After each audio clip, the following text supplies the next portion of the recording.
Okay, so I'm going to begin the process of assembling my reel seat and handle. So first thing I'm going to do is just kind of mock up what it's going to look like when it's on there. So this came pre-drilled, fits perfectly right on the end of the blank section there. So from there, there's a small trim piece that's going to go on the blank.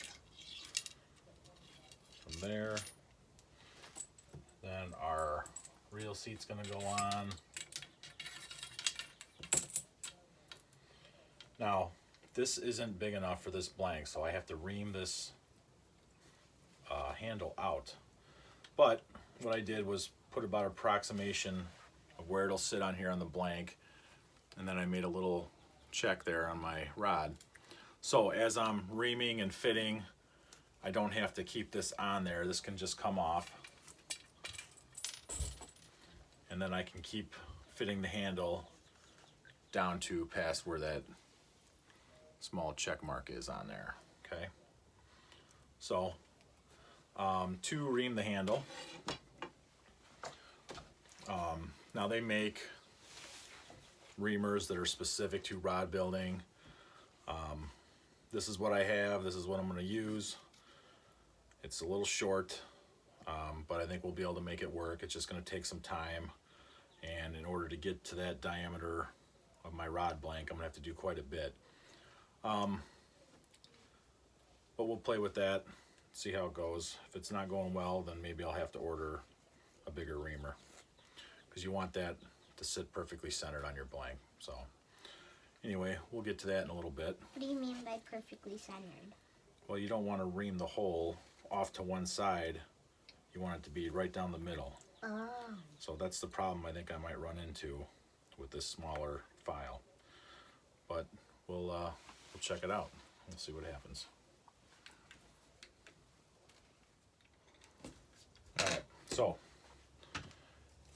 after several minutes of reaming down the inside of this, it's just about at the fit that I want.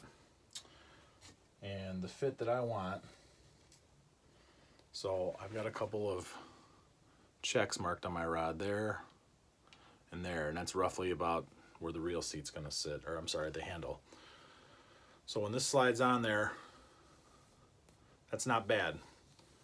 Might be a little tight, and it's okay if it's a little loose, because if it's a little loose, all you need to do is put a couple of rings of masking tape on there so that you have that nice fit on there. From what I can feel here, I basically need to just ream out the middle section of this a little bit.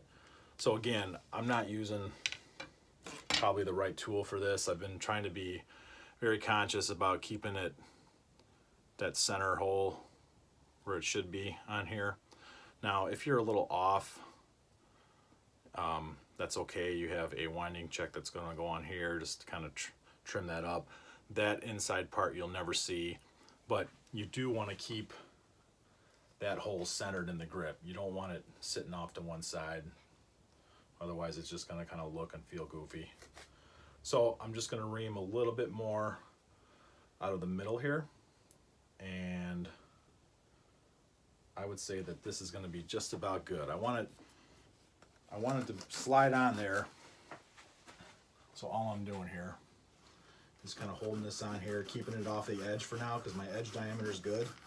Just kind of holding it in there, rolling it along as I go.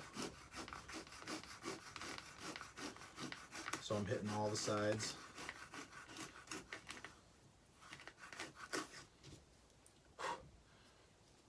Again, staying away from that edge because that diameter is good. I just want to hit that middle in there. Again, if you have the right size reamer, which I don't have, it makes it a lot easier.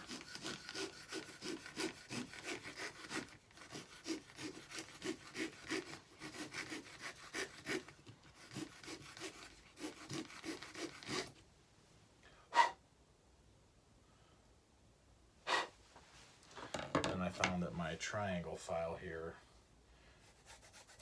is a little bit finer on the edge. So it's just kind of cleaning up any kind of messy stuff in there.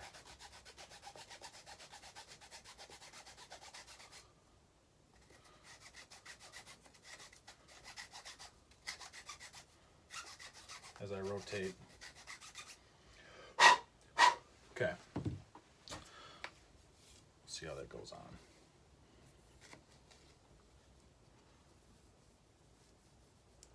That's pretty nice. So, slight little gap there, which is okay. You need a little bit, you don't want this so tight that you're pushing it down on there. For one, you're stressing the cork. It'll be much easier for it to break. And two, you want room for the epoxy. You want room for the glue so it can set up and have a nice nice connection to it. So I'm going to just kind of fine tune this up a little bit more. I got one sticky spot in there I can feel, but just about there, almost ready to set this handle and reel seat in epoxy. Okay, all right. Okay, so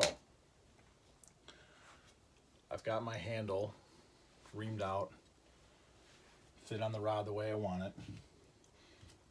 Next would be my reel seat. So this has got a bigger open diameter. And what I had to do was build that up with masking tape, okay? We'll just epoxy right over that, but you want nice points of contact on there.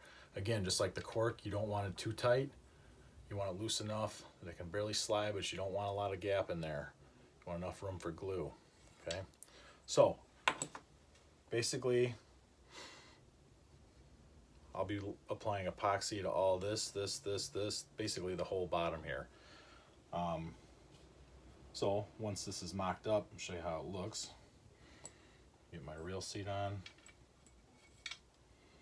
There's a little trim piece on the end here. Put my fighting butt on. Slide my reel seat down. And then my handle will go on.